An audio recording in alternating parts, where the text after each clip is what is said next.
श्री शाकंभरी पंचकम श्रीवल्लभ सोदरी श्रितजनच्चित्तायिनी श्रीमती श्रीकंठार्ध शरीरगा शुतिल सन्मानिक्यताटंकका श्रीचक्रांतरवासिनी श्रुतिशिरहा सिद्धांत मार्गप्रिया श्रीवाणी गिरिजात्मिका भगवती शाकंभरी पातु माम्। शांता शारद चंद्र सुंदर मुखी शाल्यन्न भोज्य प्रिया शाकय पालित विष्टिपा शतदृशा शाकोल्लसद्विग्रहा श्यामांगी शरणागता दिशमनी शक्रादिभिः शंसिता शंकर्यष्टफलप्रदा भगवती शाकंभरी पातु माम्। कंजाक्षी कलशिभवादि विनुता कात्यायनी कामदा कल्याणी कमलालया करकृता पूजाशिखेटाभया कादं वासवमोदिनी कुचलसत्काश्मीरजालेपना कस्तूरी तिलकांचिता भगवती शाकंभरी पातु माम्। भक्तानन्दविदायिनी भवभयप्रध्वंसिनी भैरवी भर्मालंकृति भासुरा भुवनभिकृत दुर्गदर्पापहा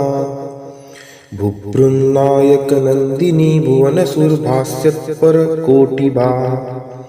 भौमानंद विहारिणी भगवती शाकंभरी पातु माम्। रीतानाय शिखासुरक्तदशना राजीवपत्रेक्षणा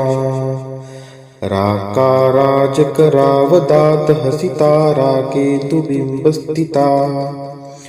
रुद्राणी रजनीकरार्भकलसन्मौलिरजोरूपिणी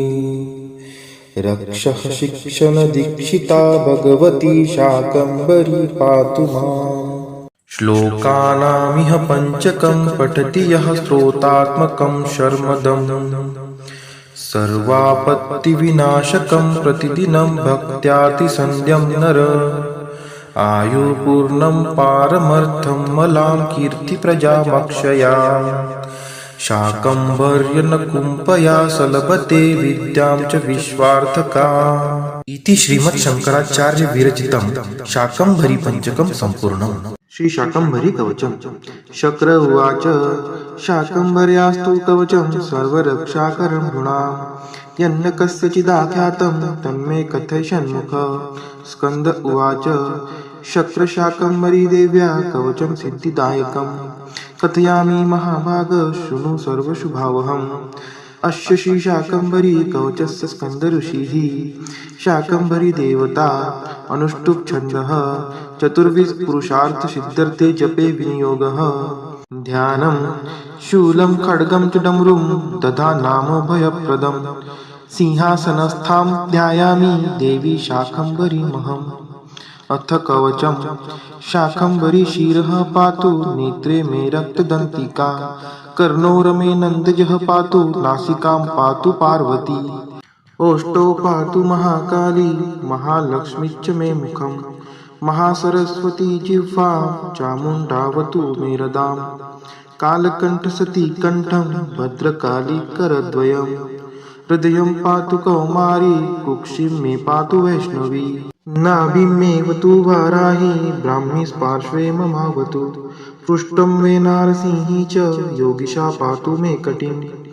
उरु मे पातु वामोरुर्जानुनी जगदम्बिका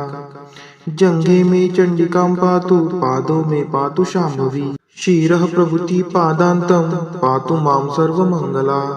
रात्रौ पातु दिवा पातु त्रिसन्ध्यं पातु मां शिवा गच्छन्तं पातु तिष्ठन्तं शयानं पातु शूलिनी राजद्वारे च कान्तारे खड्गिनी पातु मां पथि संग्रामे संकटे वादे नदुत्तारे महावने ब्राह्मणेनात्मशूलस्य पातु मां परमेश्वरी गृहं पातु कुटुम्बं मे पशुक्षेत्रधनादिकं योगक्षेमं च सततं पातु मे वनशङ्करी। इतीदं कवचं पुण्यं शाकंभर्या प्रकीर्तितं या स्त्रीसन्ध्यं पठेच्चक्र सर्वापद्भिः समुच्यते तुष्टिं पुष्टिं तथारोग्यं सन्ततिं सम्पदं च शम् शत्रुक्षयं समाप्नोति कवचस्यास्य पाठतः शाकिनी डाकिनी भूत बालग्रह महाग्रहाः नश्यन्ति दर्शनात्रस्ता कवचं पठतस्त्विदम् सर्वत्र जयमाप्नोति धनलाभं च पुष्कलम् विद्यां वाक्पटुतां चापि शाकम्भर्या प्रसादतः आवर्तन् सहस्रेण कवचस्यास्य वासव यद्यत् कामयतेऽभीष्टं तत्सर्वं प्राप्नुयात् ध्रुवम् इति श्रीस्कन्दपुराणे स्कन्दप्रोक्तं शाकम्भरी कवचं सम्पूर्णम् श्रीशाकम्भर्यष्टकम् शक्तिशाम्भव विश्वरूप महिमा माङ्गल्यमुक्तामणि घण्टाशूलमसिं लिपिं च दधतीं दक्षैश्चतुर्भिकरैः वामैर्बाहुभिरर्घ्यशेषभरितं पात्रं च शीर्षं तथा चक्रं खेटकमन्धकारी दयिता त्रैलोक्यमाता शिवा देवी दिव्यसरोजरजपादयुगले मञ्जुकवनन्नपुरा सिंहारूढकलेवरा भगवती व्याघ्राम्बरा वेष्टिता वैडूर्यादिमहार्घरत्नविलसन्नक्षत्रमालोज्ज्वला वाग्देवी विषमेक्षणा शशिमुखी त्रैलोक्यमाता शिवा ब्रह्माणी च कपालिनी सुयुवती रौद्री त्रिशूलान्विता नानादैत्यनिबर्हिणी नृशरणा शङ्खासिकेटायुधा भेरीशङ्खमृदङ्गघोषमुदिता शूली प्रिया चेश्वरी माणिक्याट्टकिरीटकान्तवदना त्रैलोक्यमाता शिवा वन्दे देवी भवार्तिभञ्जनकरी भक्तप्रिया मोहिनी मायामोहमदान्धकारशमनी मत्प्राणसञ्जीवनी यन्त्रं मन्त्रजपौ तपो भगवती माता पिता भ्रातृका विद्या बुद्धिधृति गतिश्च सकलत्रैलोक्यमाता शिवा श्रीमातस्त्रिपुरे त्वमब्जनीलया स्वर्गादिलोकान्तरे पाताले जलवाहिनी त्रिपथगालोकत्रये शङ्करी त्वं चाराधकभाग्यसम्पद्विनी श्रीमूर्ध्निलिङ्गाङ्किता त्वां वन्दे भवभीति भञ्जनकरीं त्रैलोक्यमातः शिवे श्रीदुर्गे भगिनीं त्रिलोकजननीं कल्पान्तरे डाकिनीं वीणापुस्तकधारिणीं गुणमणिं कस्तूरिकालेपनीं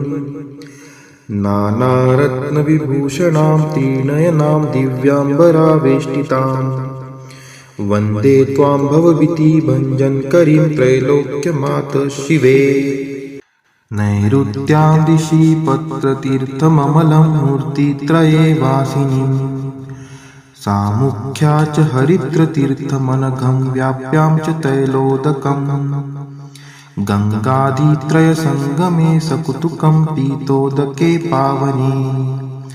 त्वां वन्दे भवभीति भञ्जनकरीं त्रैलोक्यमातः शिवे द्वारे तिष्ठति वक्रतुण्डगणपः क्षेत्रस्य पालस्ततः शक्रेड्या च सरस्वती वहति सा भक्तिप्रिया वाहिनी मध्ये श्रीतिलकाभिधं तव वनं शाकम्भरी चिन्मयी त्वां वन्दे भवभीति भञ्जनकरीं त्रैलोक्यमातः शिवे शाकम्भर्यष्टकमिदं यः पठेत् प्रयत्पुमान् स सर्वपापविनिर्मुक्तः सायुज्यं पदमाप्नुयात् इति श्रीमच्छङ्कराचार्य विरचितं शाकम्भर्यष्टकं सम्पूर्णम्।